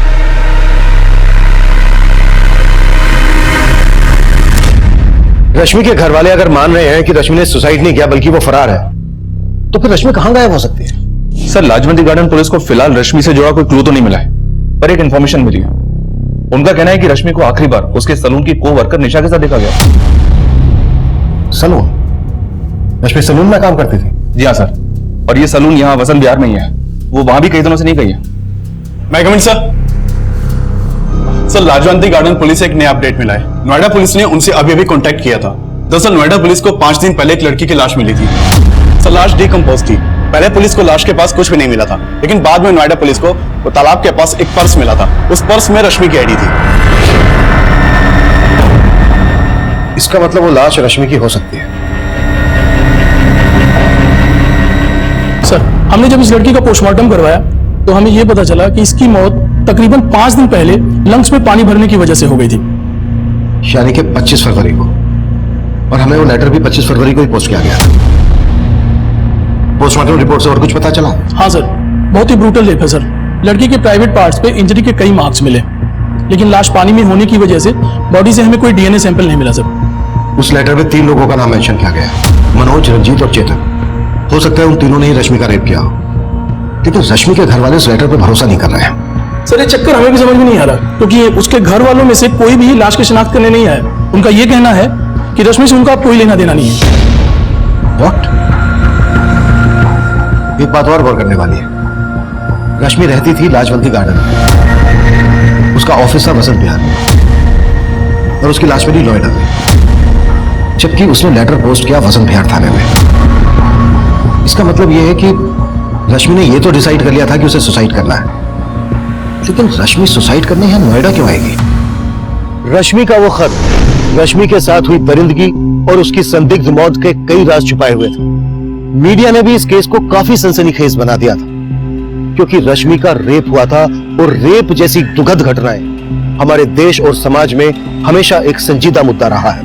आज के वक्त में रेप जैसे घिनौने अपराध आए दिन हो रहे हैं, और पुलिस को अब फिर उस लेटर की सच्चाई पे शक है। पुलिस कश्मकश में है कि नोएडा में मिली लड़की की लाश वाकई रश्मि की थी या किसी और की। पुलिस को कुछ समझ में नहीं आ रहा। भले ही रश्मि के घर वालों ने उस पर अटेम्प्ट टू मर्डर का चार्ज लगाया हो, लेकिन पुलिस को उस लेटर पर ध्यान देना होगा, क्योंकि ये मुद्दा रेप जैसे घिनौने अपराध से जुड़ा है। मीडिया जो सवाल उठा रहा था, हमने उनके उन सवालों के जवाब उन्हें दे दिए थे। बायोमेट्रिक टेस्ट से यह साफ हो गया था कि वो लाश रश्मि की ही थी, और उस खत में जो हैंडराइटिंग थी उसको रश्मि की हैंडराइटिंग से मैच करवाकर हमने ये भी कंफर्म कर लिया था कि वो खत रश्मि ने ही लिखा था। पर रश्मि के खत में 3 नाम थे, मनोज, रंजीत और चेतन, जिन्हें रश्मि ने अपना गुनहगार बताया था। लेकिन रश्मि की बदहाल और संदिग्ध मौत के लिए सिर्फ ये 3 नहीं, कई और लोग भी जिम्मेदार थे। अब यह केस पूरी तरह से हमें सौंप दिया गया था, और हम रश्मि से जुड़े हर इंसान से मिलकर मनोज, रंजीत, चेतन सहित उसकी जिंदगी के हर खलनायक को खोज रहे थे।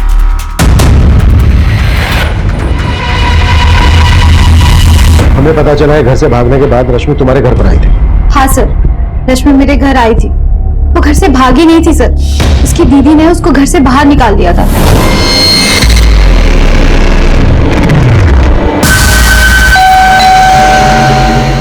मैं देखती हूँ।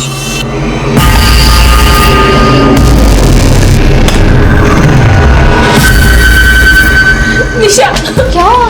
क्या हुआ रश्मि? क्या हुआ? क्या हुआ बता तो सर। रश्मि, आज सलून का ऑफ था।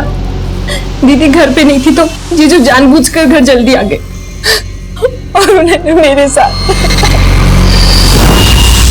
जीजू आपकी कॉफी।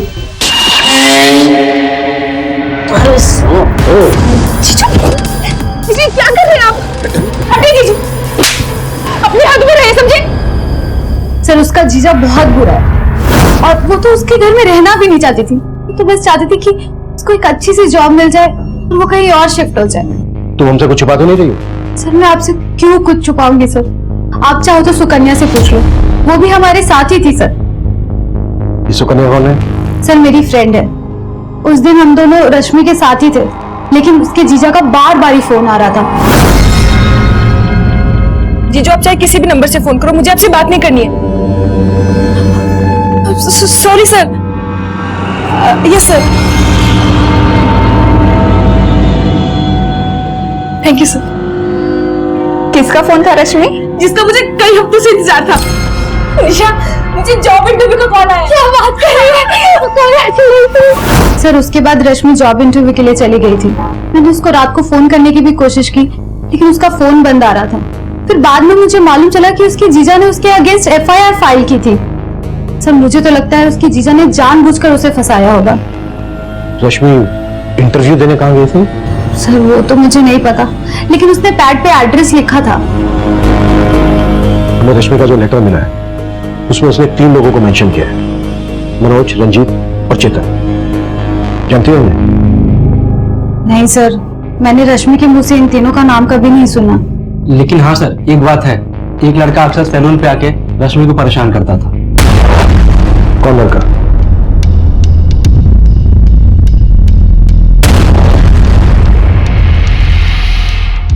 ये जो लड़का सीसीटीवी में दिखा है, हो सकता है मनोज, रंजीत और चेतन में से ही कोई हो। इस लड़के के बारे में पता था और रश्मि के जीजा की भी कुंडली निकालो। हो सकता है रश्मि पर उसकी गंदी नजर और रश्मि के कॉल रिकॉर्ड्स में मौजूद हर नंबर को इन्वेस्टिगेट करो। Right sir.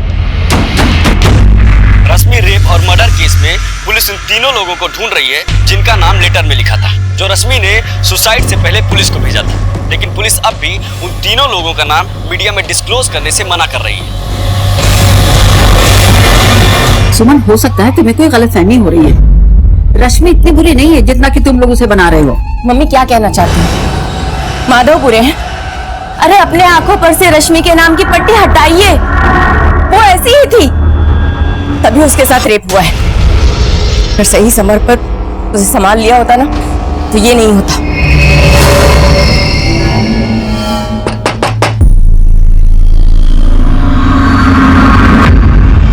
क्या इस लड़के को पहचानते हैं आप लोग?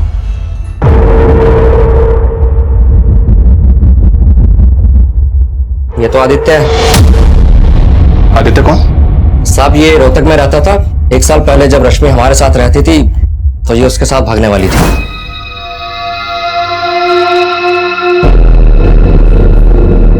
रश्मि क्या कर रही थी तुम? भाग रही? बताता तेरे को। उसके बाद रश्मि को हमने यहाँ भेज दिया, लेकिन यहाँ तो उसने हमें हमारी ही बेटी और दामाद की नजरों से गिरा दिया था। लेकिन रश्मि के दोस्तों से तो मैं इसका उल्टा सुनने को मिल रहा है। सर रश्मि के दोस्तों से आप वही सुनेंगे जो रश्मि ने उन्हें पढ़ाया है। ना ही वो लड़की किसी भरोसे की है और ना ही उसका ये दोस्त आदित्य। मैंने खुद रश्मि को कई बार इस आदित्य के साथ देखा। रश्मि जब यहाँ भाग कर आई तो वो भी इसके पीछे आ गया था और वो तीनों लड़के इसी के दोस्त होंगे। तो रश्मि तो बिना सोचे समझे किसी से भी दोस्ती कर लेती थी। मैं कम इन सर? यस कम इन। सर मैंने रश्मि के कॉल रिकॉर्ड्स चेक किए। रश्मि के कॉल रिकॉर्ड्स में मनोज, चेतन और रंजीत इनमें से किसी का भी नंबर नहीं मिला। कॉल रिकॉर्ड्स में नहीं मिला है तो रश्मि के गली, मोहल्ले, ऑफिस, हर उस एरिया में इन तीनों के बारे में पता करो जहां पर रश्मि का आना जाना था। Okay sir. सर एक और बात, सर रश्मि के कॉल रिकॉर्ड में एक सस्पिशियस नंबर मिला है। सर रश्मि के नंबर पर आखिरी कॉल इसी नंबर से किया गया था। Sorry sir. Yes sir. Sir ये नंबर एक फेक आईडी से लिया गया था और इस वक्त ये नंबर बंद आ रहा है। मैंने इस नंबर के कॉल रिकॉर्ड भी चेक किए तो मालूम चला कि इस नंबर से सिर्फ एक ही कॉल किया गया, रश्मि को। हो सकता है इस नंबर को इस्तेमाल करने वाला उन्हीं तीनों में से कोई एक। निशा ने बताया था कि रश्मि को आखिरी कॉल जॉब इंटरव्यू के लिए आया था। मुझे जॉब इंटरव्यू का कॉल आया। ऐसा कोई नंबर मिला है जिसने रश्मि को कॉल करके इंटरव्यू के लिए बुलाया हो? नहीं सर, फिलहाल तो ऐसा कोई नंबर नहीं मिला। निशा ने हमें यह भी बताया था कि जब जॉब इंटरव्यू के लिए रश्मि को कॉल आया था तो उसने एड्रेस नोट डाउन किया था। रश्मि के घर से वो नोटपैड लेकर आओ जिस पर रश्मि ने एड्रेस लिखा होगा। Okay sir. मैं कम इन सर? यस कम इन। सर पूछताछ में पता चला है सैलून और घर के अलावा रश्मि का इकबाल नाम के आदमी के घर पर आना जाना था और रश्मि उसे ट्यूशन भी ले रही थी। ट्यूशन? रश्मि जॉब के साथ साथ पढ़ाई भी कर रही थी? नहीं सर, ये तो पता नहीं चला। तो फिर रश्मि इकबाल से किस चीज का ट्यूशन ले रही थी?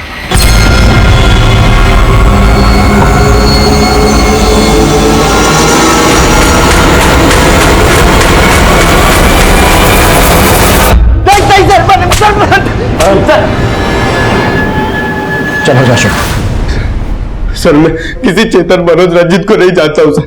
लेकिन हम तुझे जान गए। पिछले 1 साल से रश्मि का पीछा कर रहा था। अब अगर एक भी छूट बोला ना तो हमसे पीछा नहीं छुड़ा पाएगा। मैंने सर रश्मि के साथ कुछ भी नहीं किया सर। सर मैं तो रश्मि से प्यार करता था सर। सर 1 साल पहले हम लोग भाग के जा रहे थे सर। हमने प्लान भी बना लिया था, लेकिन सर मेरे पेरेंट्स की वजह से मैं नहीं जा पाया था सर। और इसी वजह से सर रश्मि मुझसे नाराज थी सर। मैं तो सिर्फ रश्मि को मनाने की कोशिश कर रहा था सर। वो नहीं मानी तो उसके साथ ये कांड कर दिया। अब ये बोल, तेरे इस कांड में उन 3 लड़कों का क्या रोल था? सर मैं नहीं जानता हूँ सर, मैं किसी लड़के को नहीं पहचानता हूँ सर। सर मुझे लगता है सर इसमें उस विजय का हाथ होगा सर। विजय? सर वो लड़का कम नहीं था सर, 1 साल से रश्मि पे जबरदस्ती लाइन मारने की कोशिश कर रहा था। रश्मि प्लीज मेरी बात तो सुन लो। मुझे तुमसे कोई बात नहीं करनी है। क्यों बात नहीं करनी है? आदित्य मुझे कोई बात परेशान करता है इसको? है कौन तू? लेकिन तुम्हें बार बार परेशान करता है ये। तुम्हारा इरादा भी जानती हूँ मैं। अगर ये मेरा पीछा कर रहा था तो तुम क्या कर रहे थे यहाँ पे? दोनों बख्श दो मुझे, यूँ आगे पीछे बनवाना बंद करो। सर जितना मैं रश्मि को जानता हूँ सर, वो सुसाइड नहीं कर सकती। वो लड़के, वो लेटर सब में विजय का हाथ होगा सर। कहानी अच्छी है तेरी, लेकिन तेरी इस कहानी का खलनायक तू है कि विजय, ये हम तुझे बताएंगे।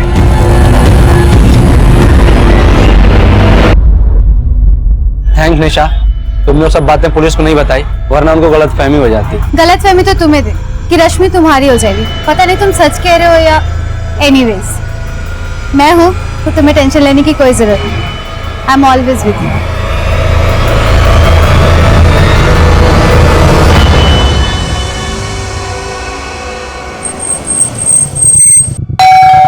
हाँ सर, रश्मि मुझसे ट्यूशन लेती थी।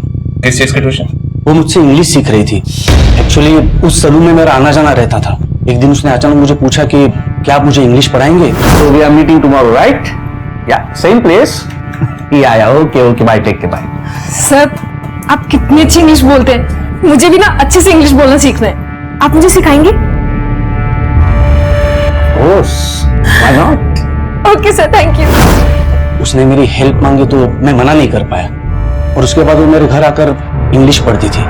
एक्चुअली वो काफी प्रॉब्लम में थी, सलून की जॉब से ज्यादा कमा नहीं पाती थी।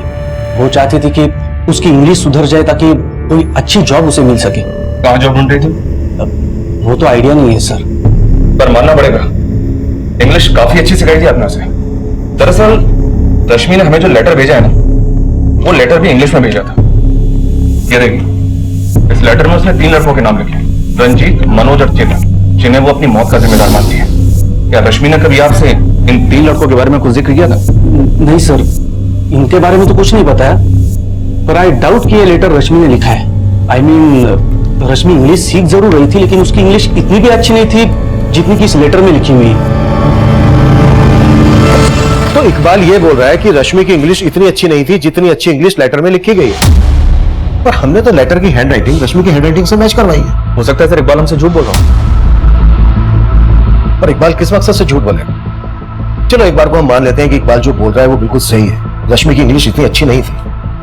पर यह भी तो हो सकता है कि रश्मि को मजबूर करके ये लेटर लिखवाया गया, उसको गुमराह किया गया। रश्मि को पता ही नहीं हो कि वो लेटर में जो लिख रही है उसका मतलब क्या है। सर रश्मि के बैकग्राउंड से अब तक हमें रंजीत, मनोज और चेतन के कोई क्लू नहीं मिले। इसका मतलब साफ है कि रश्मि के साथ रेप किसी और ने किया है और उससे जबरदस्ती वो लेटर लिखवाकर हमें मुद्दे से भटकाने की कोशिश की गई है। होने को तो कुछ भी हो सकता है शर्मा। इस लिहाज से हर वो आदमी हमारा सस्पेक्ट है जो अब तक हमारी रडार में आया है। विजय को उठा लो, जो रश्मि के साथ सैलून में काम करता था। मनोज, रंजीत और चेतन की इन्वॉल्वमेंट को भी हम नजरअंदाज नहीं कर सकते। हो सकता है इन नामों के लोग हों, लेकिन अब तक हमारी नजर में ना आए हो। और ये लोग नोएडा के रहने वाले हों, जहां पर रश्मि की हमें लाश मिली थी। नोएडा और दिल्ली में इन नाम के जितने भी लोग हैं, सबका डेटा निकालो और सबको इन्वेस्टिगेट करो। Okay sir. मैं कमिंग सर? कमिंग। सर ये वही नोटपैड है जिसपे रश्मि ने इंटरव्यू वाली जगह का एड्रेस लिखा था। लेकिन सर एक बात समझ में नहीं आई, रश्मि ने वो पन्ना तो फाड़ दिया था जिसपे उसने एड्रेस लिखा था। सर फिर आपने ये नोटपैड क्यों मंगवाया? वेट,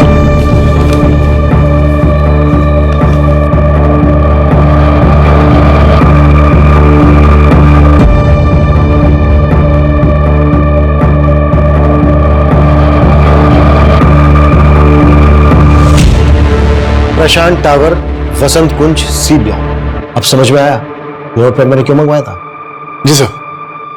प्रशांत टावर, वसंत कुंज, जहां पर रश्मि इंटरव्यू देने गई थी। यहां पर चलकर देखते हैं। गाड़ी निकलो।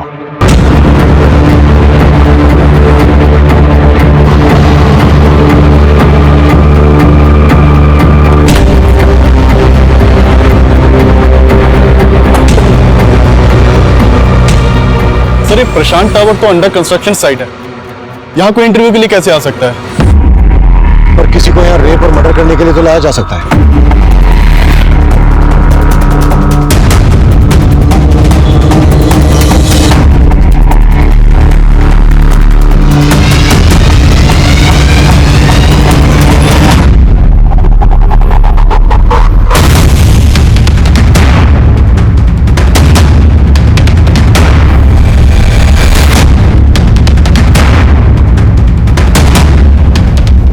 बारीकी से चेक करो।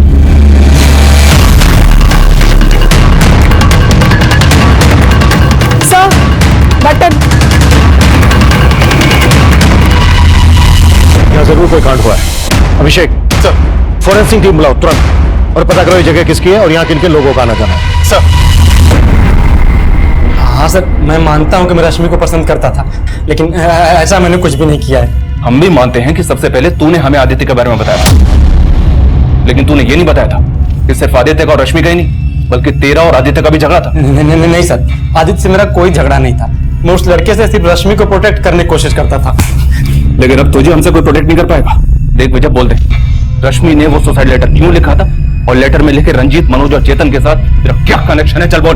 भगवान कसम सर, मेरा किसी के साथ कोई कनेक्शन नहीं, लेकिन हाँ, रंजीत नाम के एक आदमी को मैं जानता हूँ, इसे रश्मि भी जानती थी। किसकी बात कर रहा है तू? सर, हमारे सैलून के पास में रंजीत की शॉप है। तो उस रंजीत के बारे में तूने हमें पहले क्यों नहीं बताया? क्योंकि सर हम लोग उसे रिंकू नाम से बुलाते थे, लेकिन कल ही मुझे पता चला उसका पूरा नाम रंजीत है। सर, ये पास की बिल्डिंग का गार्ड है। इसका कहना है कुछ दिन पहले इस बिल्डिंग में एक सिक्योरिटी गार्ड ड्यूटी पर था। हाँ साहब, सुनील नाम है साहब उसका। कई दिनों से वो दिखाई भी नहीं दे रहा। मैंने उसको फोन भी लगाया, लेकिन फोन बंद आ रहा है साहब। उस गार्ड का नंबर ले लो इससे। अभिषेक सर, उस गार्ड सुनील की कुंडली निकालो। वो कहाँ है, कहाँ गायब है? हो सकता है यहाँ हुए कांड में उसका हाथ हो, इसलिए गायब है। सर। अबे जो पूछा उसका जवाब दे, बोल। साहब, मेरा नाम रंजीत है, तो क्या मैं क्रिमिनल हो गया? साहब, वो लड़का मुझे बेकार में ही फंसा रहा है। उसको जाने दे। तू ये बता कि मनोज और चेतन से तेरा क्या कनेक्शन है? क्या लगता है तेरे? हाँ? सर, मनोज तो मेरे मामा का नाम है, और जैसा आप सोच रहे हैं वैसा कुछ भी नहीं है। अगर कुछ नहीं है तो ठीक है, लेकिन हमें बाद में पता चला ना कि तूने अपने मामा और किसी चेतन के साथ मिलकर कांड किया है, तो फिर बोलने के लायक नहीं रहेगा, वो कुटाई होगी तेरी। अरे भैया जी, कैसे भी करके कल का टिकट करवा दीजिए, चाहे 2-3 हजार ज्यादा ले लेना, पर टिकट जरूर करवाओ। हाँ। पापा कहाँ जा रहे हैं? कुछ दिन और रुक जाइए ना। नहीं बेटा, अब मेरा यहाँ से जाना ही सही है, पर मुझे इस बात की खुशी है कि तुमने रश्मि की बातों को भुला दिया। अरे छोड़िए पापा जी इस बात, जो हुआ सो हुआ, भूल जाइए।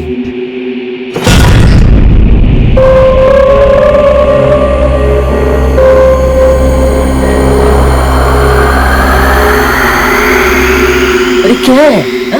क्या है तुम्हारी माँ यार? जब देखो घूरती रहती है। सच बता रहा हूँ, अगर मेरा दिमाग खराब हो गया तो कसम से बता रहा हूँ। क्या खराब हो जाएगा तुम्हारा दिमाग? क्या खराब हो जाएगा?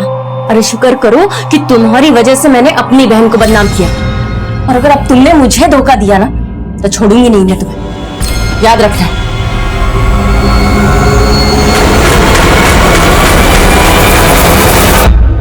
सर, ये प्रशांत टावर के सिक्योरिटी गार्ड सुनील की फोटो है। सर, सुनील के मोबाइल नंबर के सर्विस प्रोवाइडर से इसका फोटो मिला है। सुनील गोविंदपुरी का रहने वाला, लेकिन इसके घर पे ताला लगा है और पिछले 1 हफ्ते से इसका नंबर भी बंद है। सर, सुनील के कॉल रिकॉर्ड में किसी मनोज, चेतन या रंजीत का नंबर नहीं मिला।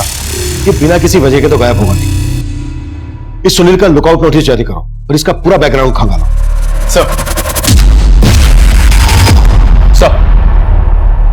सर, मैंने दिल्ली और नोएडा में रहने वाले सभी रंजीत, मनोज और चेतन नाम के लोगों का आधार कार्ड का डेटा निकलवाया, और उनमें से मुझे ऐसे 3 रंजीत, मनोज और चेतन मिले हैं जिनका आपस में कनेक्शन है। ये देखिए सर।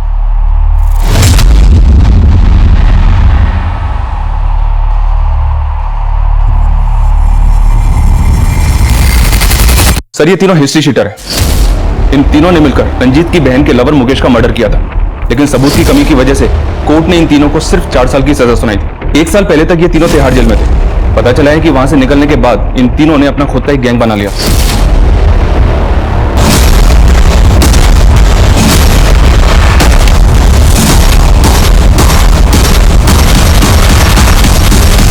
सर, ये तीनों इलीगल आर्म्स डीलिंग के धंधे से जुड़े हैं। नोएडा, गाजियाबाद और मेरठ में अपना धंधा करते हैं और काफी टाइम से अंडरग्राउंड है।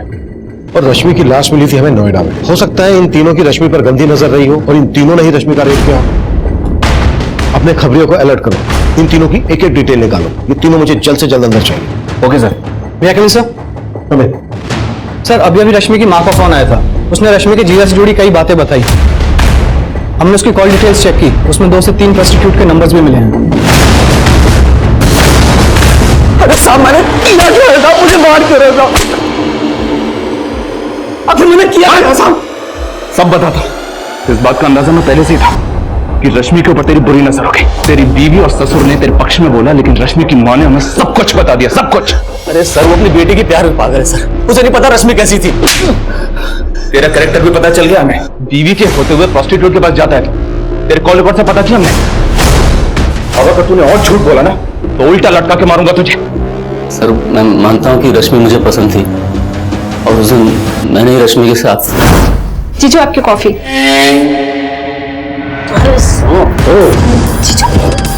जीजू क्या कर रहे हैं आप? हटिए जीजू, अपने हाथ में रहे, समझे? साहब मैं डर गया था साहब, मुझे लगा कि इसके पहले रश्मि जाके सुमन को सब कुछ बता दे। मैंने सुमन से जाके झूठ बोल दिया कि रश्मि ने मेरे साथ। इतना ही नहीं, तूने लाजवंती गार्डन पुलिस को यह भी बोला कि रश्मि ने तेरी बीवी की जान लेने की कोशिश की। सर रश्मि ने जानबूझ के धक्का नहीं दिया था, उन दोनों का झगड़ा हुआ था और उसके बाद रश्मि का रेप हुआ। शायद तूने ही उसे मजबूर किया सुसाइड करने के लिए, क्या उसका मर्डर किया? अरे सर मैं क्यों करूंगा ऐसा साहब? तो रंजीत, मनोज और चेतन से करवाया तूने? बोल साहब, मैं इन तीनों को जानता तक नहीं। कि मैंने कुछ नहीं किया, मुझे जितना पता था मैंने आपको सब कुछ बता दिया साहब, मेरा विश्वास कीजिए। रश्मि का जीजा माधव इस केस का शातिर खिलाड़ी था जो कुछ भी कर सकता था, लेकिन अब तक माधव अपने इस बयान पर अडिग था कि रश्मि की हुई संदिग्ध मौत और रेप में उसका कोई हाथ नहीं है। माधव के अलावा आदित्य और विजय भी हमारी रडार पर थे। वहीं दूसरी तरफ अंडर कंस्ट्रक्शन बिल्डिंग प्रशांत टावर के गार्ड सुनील की भी हमें तलाश थी और तभी हमें मनोज, रंजीत और चेतन नाम के 3 गुंडों का पता चला और उन्हें ढूंढने के लिए हमने अपना खबरी नेटवर्क तुरंत एक्टिव कर दिया। क्या ये वही गुंडे थे जिनके बारे में उस खत में लिखा गया था? क्या ये वाकई में रश्मि के गुनहगार थे या फिर इनके नाम का इस्तेमाल करके कोई बड़ा खेल खेला जा रहा था? ये कुछ ऐसे सवाल थे जो इस केस में उठ रहे थे और हर मोड़ पर एक नया खुलासा हो रहा था। सर ये रश्मि का ट्यूशन टीचर इकबाल तो बहुत पहुंची चीज निकला। ये एक हाई प्रोफाइल फिल्म है, इसके कॉल कॉस्ट में कई सारी लड़कियों के नंबर हैं जिन्हें ये एस्कॉर्ट बना के अपने कई सारे क्लाइंट्स के पास भेजता है।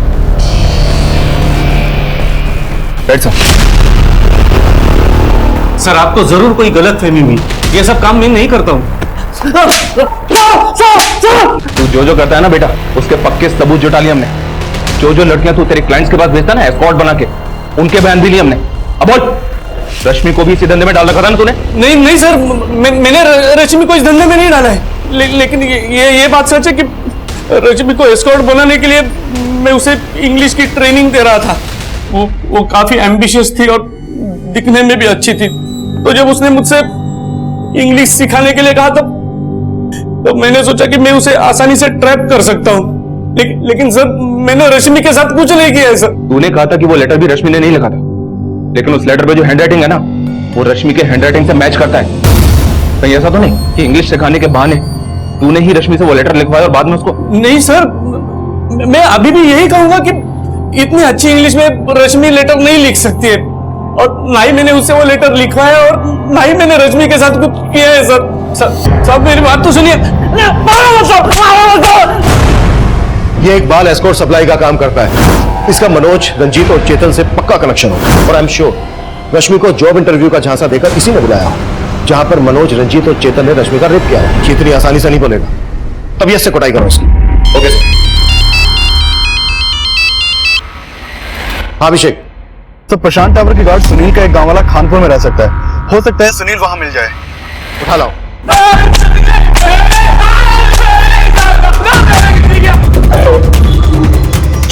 हो जा साहब, मैं किसी मनोज, चेतन और रंजीत को नहीं जानता साहब। कुछ नहीं किया तो फिर भागा क्यों था?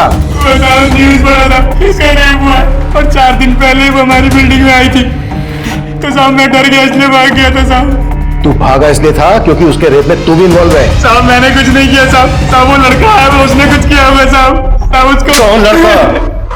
उसको मैं नहीं जानता साहब, वो 2 दिन पहले मुझे मिला था साहब। उस लड़के ने मुझे पैसे दिए थे और बोला था वो लड़की लेके आएगा, तो साहब मैं लालच में आ गया और मैंने हाँ कर दिया, और अगले दिन ही साहब वो वहां पर आया और उसके साथ एक लड़की और एक लड़का था साहब। वो दोनों लड़के इनमें से कौन थे? इकबाल, विजय, माधव, आदित्य, मनोज, रंजीत, चेतन, कौन थे वो दोनों इनमें से? साहब मैं उसको बहुत अच्छे तरह से पहचानता हूँ साहब, और इनमें से वो कोई भी नहीं था। और साहब दूसरा लड़का उसको तो मैंने देखा भी नहीं था साहब। जिस लड़के ने तुझे पैसे दिए थे उसका स्केच बनवा सकता है? जी साहब।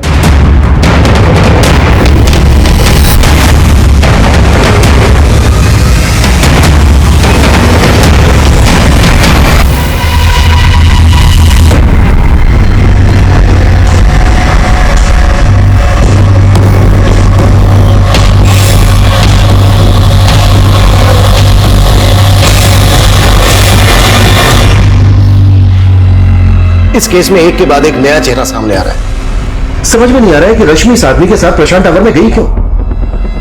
वो लेटर, रश्मि का रेप और मौत, इसके पीछे कोई बड़ी कहानी है जो हमारी समझ में नहीं आ रही है। इस केस को क्रैक करने के लिए मनोज, रंजीत और चेतन का मिलना हमारे लिए बहुत जरूरी है। और हो सकता है इस आदमी के साथ जो एक दूसरा लड़का था ना, वो इन तीनों में से कोई एक हो।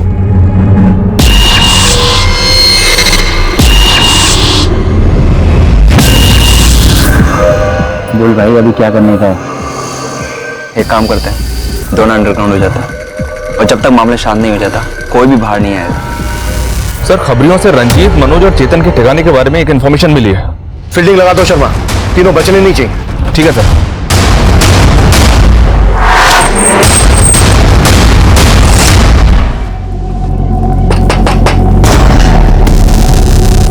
आवाज कम करना।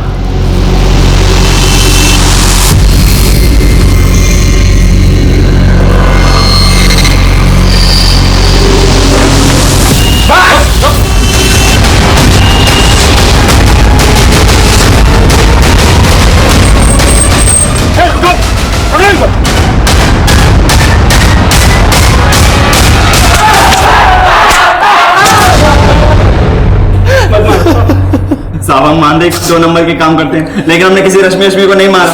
हम तो जानते तक नहीं उस लड़की को। हाँ साहब, जब से मीडिया में हमारा नाम उछला है हम खुद परेशान हैं। आखिर उस लड़की ने अपने खत में हमारा नाम क्यों लिखा? देखो, अब तुम यहां से बाहर नहीं जाने वाले हो, इसलिए जो भी सच है बोलता। हम कह रहे हैं ना, हमने कुछ नहीं किया उस लड़की के साथ। सिर्फ तुम लोगों ने नहीं, बल्कि ये भी था तुम लोगों के साथ। कौन है? साहब ये तो मयंक के साथ। तो जानते हो उसको? क्या क्या किया इसके साथ मिलकर? साहब हम इससे क्यों मिलेंगे, ये तो हमारा दुश्मन है। हाँ साहब, इसके साथ तो हमारा 36 का आंकड़ा है। पक्का इसी ने हमारा नाम उछाला होगा इस केस में। जब तक ये सच ना हुए तब ऐसे क्रैक करेंगे। सर इन सबको बहुत ऊपर नीचे किया, लेकिन सबके सब वहीं अटके हुए हैं। सर, मैंने इस मयंक की गोली निकाली। ये भी हिस्ट्री शीटर है और ये भी इलीगल आर्म्स लेने के धंधे में है। और ये भी सच है सर कि मयंक इन तीनों का कट्टर दुश्मन है। Police control room. हाँ जी बोलिए।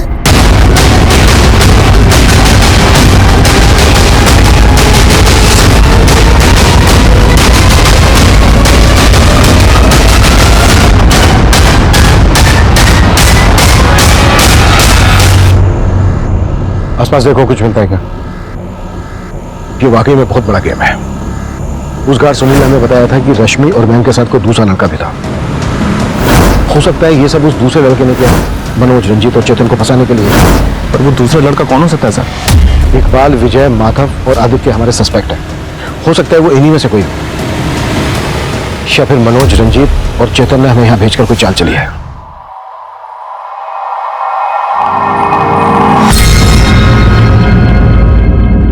देखो, अब झूठ बोलने से कोई फायदा नहीं है। हमें पता चल गया तुमने अपने भाई नवीन के साथ मिलकर यह कांड किया है।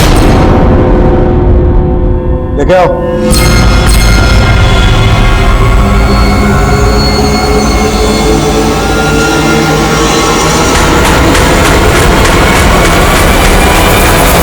तो अपने कॉलेज के एक लड़के के अटेम्प्ट टू मर्डर केस में सजा काट चुका है।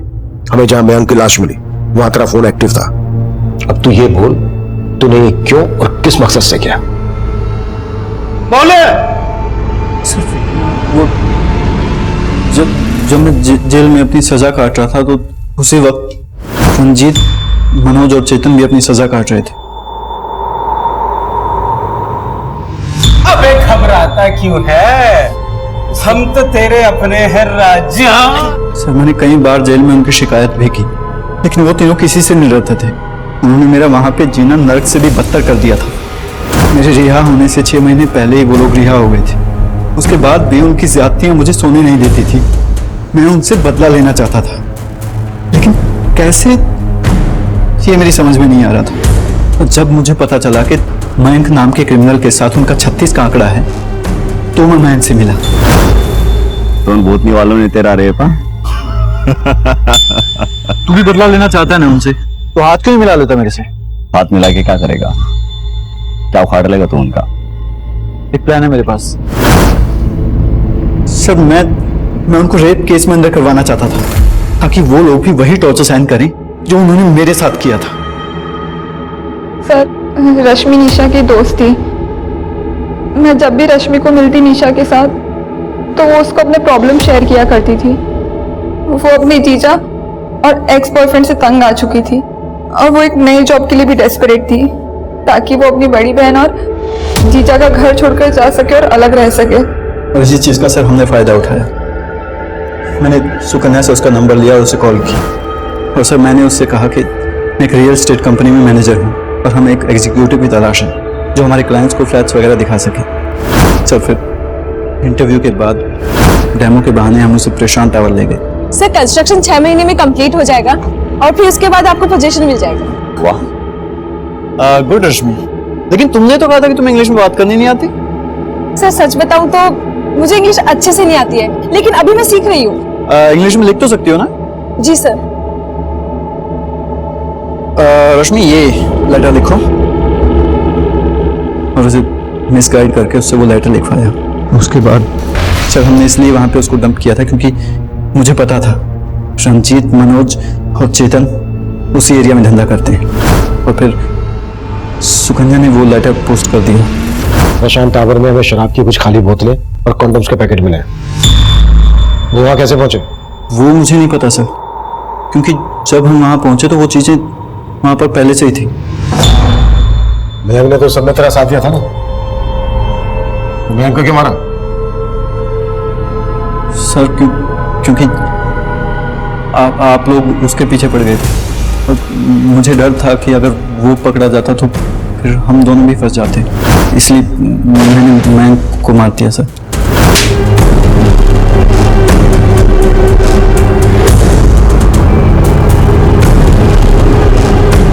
निशा रश्मि की हमदर्द थी। रश्मि निशा के साथ अपनी सारी परेशानियां शेयर करती थी, लेकिन उसकी इन परेशानियों का फायदा उठाकर सुकन्या ने अपने क्रिमिनल भाई के साथ मिलकर उसके साथ इतना बड़ा छल किया कि उसके सारे सपने, सारी उम्मीदें उसकी मौत के साथ धराशायी हो गई। एक लड़की ने अपने क्रिमिनल भाई का बदला लेने के लिए रश्मि को मोहरा बनाया। वहीं रश्मि की सगी बहन ने अपने पति की घिनौनी हरकतों का साथ देकर रश्मि को एकदम से पराया कर दिया। रश्मि को पहले से ही माधव के जुल्मों की दस्तक मिल रही थी। अगर उसने अपने दोस्तों के साथ साथ पुलिस से भी अपना दर्द शेयर किया होता तो शायद उसको इस तरह से मोहरा नहीं बनाया गया होता। अब मैं सीनियर इंस्पेक्टर अभिमन्यु जिंदल आप लोगों से विदा लेता हूं। आपसे फिर मुलाकात होगी एक नए केस के साथ। देखते रहिए क्राइम पेट्रोल 10 तक। मकसद बताना नहीं, बचाना है। क्राइम पेट्रोल के ऐसे ही मजेदार एपिसोड्स देखने के लिए हमारे चैनल को सब्सक्राइब करें